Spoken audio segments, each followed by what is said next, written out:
Hi, Matthew here from Tech Talk, and I've got my partner over here, Tracy. How are you going, Tracy? I'm well, thanks, Matthew. That's good to hear.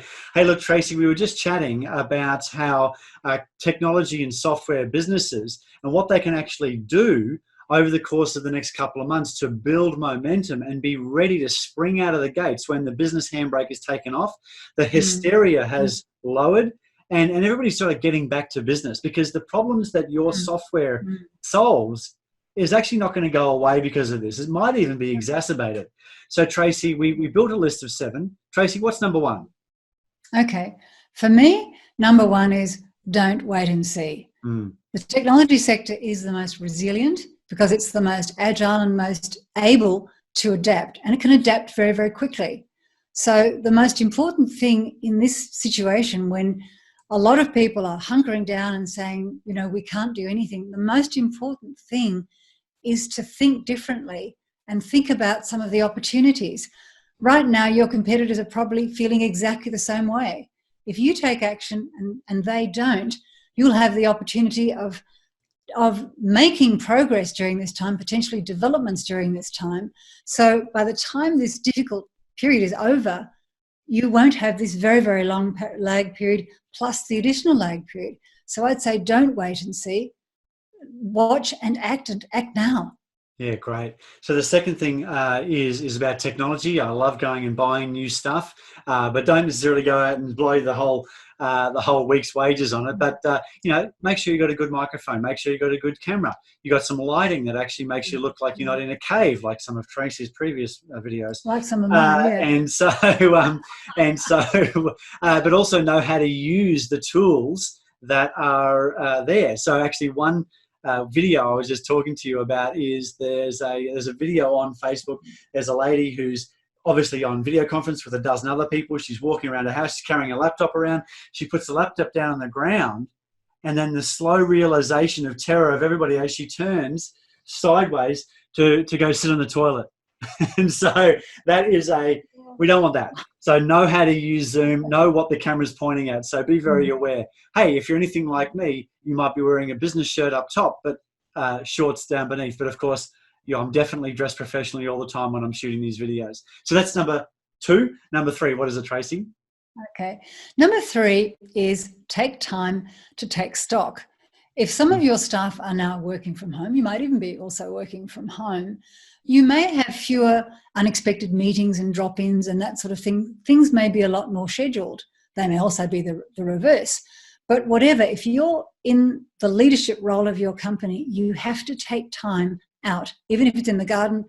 First thing in the morning as the sun is coming up, you have to take time to take stock of your situation and understand what you could be doing differently, who you could be training, what technologies you may or may not need, what your product pipeline is looking like, what could be changed, what systems you're using that you don't need to use, what you could discontinue, and what could you take up.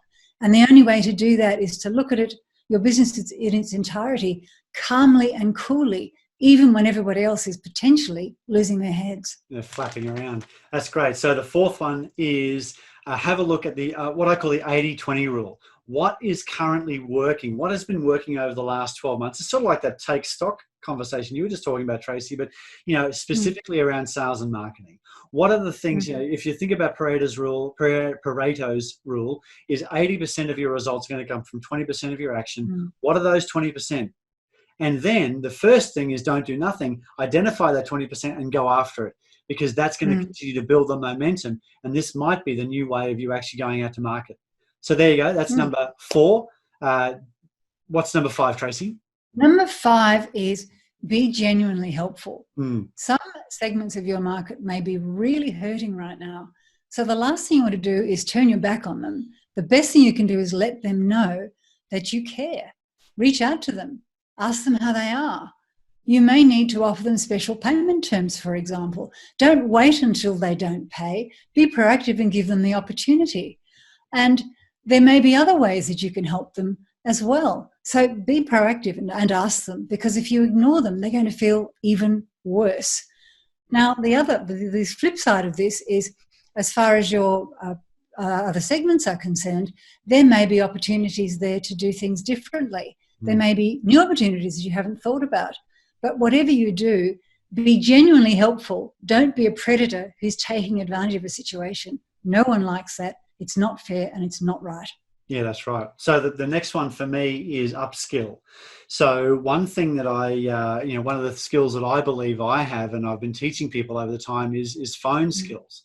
Build a phone framework for yourself, whether it be a script word for word or a key impact point scripting. What are the key areas that you need to talk to people about when selling your products or services? So first of all, give good phone.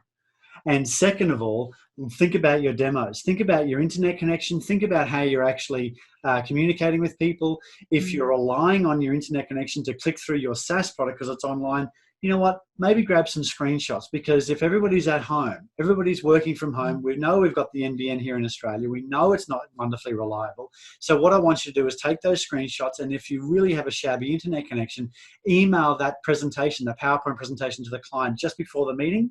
Then you can talk to them over the phone. And that's going to allow you to provide that level of service and demonstration at a high level. If you can do an online conversation, record the demonstration. Then email that demonstration to the customer, because often there's hidden stakeholders throughout the whole process. They can pick up that demonstration and give it to their boss. Now, YouTube provides private channels. You don't need to put this up on public channels. It doesn't cost you a cent.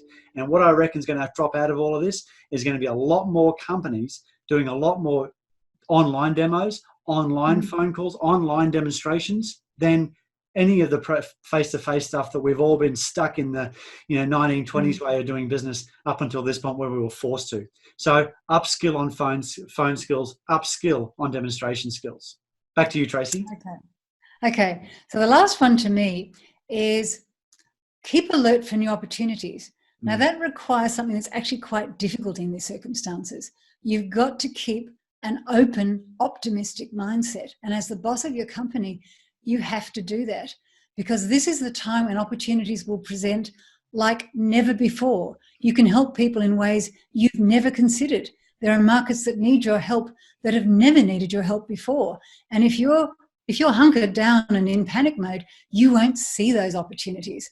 So there could be new ways of delivering your product to new markets. You could split your products up and deliver them in smaller chunks. You could give some of your clients free services for 6 months. You could offer them one of your most profitable services free for a period to help them out. You could be coming up with completely different formats. So the opportunities are going to be unlike ever before. You'll find there are markets you've never served before that suddenly have a need for your expertise that you can deliver in new ways. And as the saying goes, fortune rewards the prepared mind. This is the time to be alert and not alarmed. Yeah, I love it, Tracy. Any final words you want to share with the nice people watching today? Look, I think the most important thing is keep safe, keep healthy, and keep a positive attitude. It's really, really important. Yeah, fantastic. Keep your eyes out. Opportunities are everywhere. Businesses from this particular situation are going to explode out of the blocks once this situation resolves itself. So is that going to be you? So think about these 7 tips. Have a conversation with your senior leadership team and see what you can do with them. And look, if you come up with any fantastic ideas, let us know. Talk to you soon. Thanks very much, Tracy. See you. Bye for now.